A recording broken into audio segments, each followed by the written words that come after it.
Hello, my name is Evan, and I'm part of the customer success team here at Knowledge Anywhere. Today, I'm going to walk you through creating and editing an AI assessment from text. Let's get started.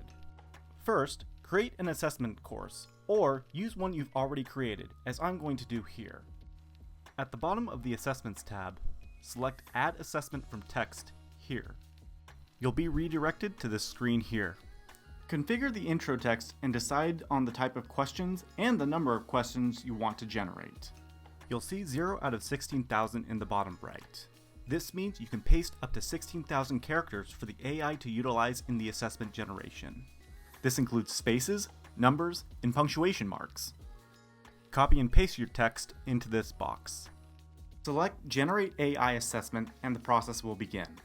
This can take a while, but you'll be notified once the assessment has been created.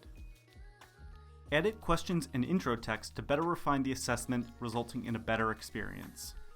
And that's it. For further assistance, please contact our customer success team at support@knowledgeanywhere.com. Thank you for watching.